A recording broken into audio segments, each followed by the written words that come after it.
ಸ್ವಾಮೀಜಿಯವ್ರು ನಮಸ್ಕಾರ. ನಮಸ್ಕಾರ. ನನ್ನ ಹೆಸರು ಆನಂದ್ ಅಂತ. ಕೃಷಿ ಇದ್ರ ಬಗ್ಗೆ ಉಪನ್ಯಾಸ ಮಾಡೋ ಕೃಷಿ ವಿಶ್ವವಿದ್ಯಾಲಯದ ಬಂದಿದ್ದೀನಿ.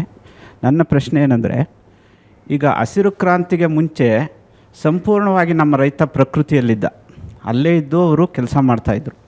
ಸೊ ಆವಾಗ ಸಂಪೂರ್ಣ ಸಾವಯವವಾಗಿತ್ತು ನಮ್ಮ ಒಂದು ಕೃಷಿ.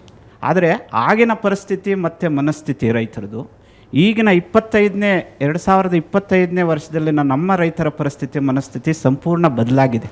ಇವತ್ತಿನ ರೈತರು ನಾವು ಇದ್ರ ಬಗ್ಗೆ ಎಲ್ಲ ಹೇಳಿದಾಗ ಅವರು ಎಲ್ಲೋ ಒಂದು ಕಡೆ, ಸರ್ ನೀವು ಹೇಳೋದೆಲ್ಲ ಆಗೋದಿಲ್ಲ, ನಮಗೆ ಜೀವನ ಮಾಡೋದಕ್ಕೆ ಸಾಕಾಗ್ತಾ ಇಲ್ಲ ಈ ಒಂದು ಕೃಷಿಯಲ್ಲಿ, ಇಂಥ ಒಂದು ಸಂದರ್ಭದಲ್ಲಿ ಮತ್ತೆ ನೀವು ಸಾವಯವ ಕೃಷಿಯನ್ನು ಮಾಡಿ ಅಂದರೆ ನಾವು ನಮ್ಮ ಮಕ್ಕಳು ಹೆಂಡ್ತಿಯವರು ಬದುಕೋದು ಹೆಂಗೆ ಅನ್ನೋದು ಒಂದು ಪ್ರಶ್ನೆ. ಎರಡನೇದು, ನಮಗೆ ಎಣ್ಣೆ ಕೊಡ್ತಾ ಇಲ್ವಲ್ಲ ಸರ್, ನಾವು ಏನು ಮಾಡೋದು, ನಮ್ಮಲ್ಲಿ ಆದಾಯನೇ ಇಲ್ವಲ್ಲ ಅಂತ ಇನ್ನೊಂದು ಪ್ರಶ್ನೆ ಕೇಳ್ತಾರೆ. ಈ ಹಸಿರು ಕ್ರಾಂತಿಯಿಂದ ರೈತರು ಬದಲಾವಣೆ ಆಗ್ತಾ ಇದ್ದಾರೆ, ಆದರೆ ಅದರ ಪರಿಣಾಮಗಳನ್ನು ನಾವು ನೋಡ್ತಾ ಇದ್ದೀವಿ.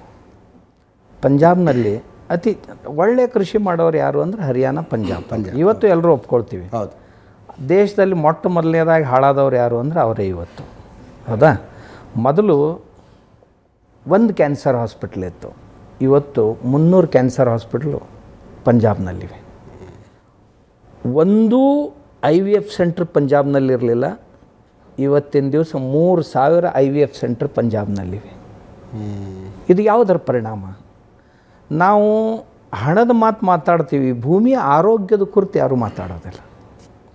ನೀರಿನ ಆರೋಗ್ಯ, ಭೂಮಿಯ ಆರೋಗ್ಯ, ಗಾಳಿಯ ಆರೋಗ್ಯ, ಇವುಗಳನ್ನು ಕುರಿತು ಯಾರೂ ಮಾತಾಡೋದಿಲ್ಲ ಮತ್ತು ಯಾರೂ ಇವುಗಳ ಬಗ್ಗೆ ಉಪನ್ಯಾಸ ನೀಡೋದಿಲ್ಲ.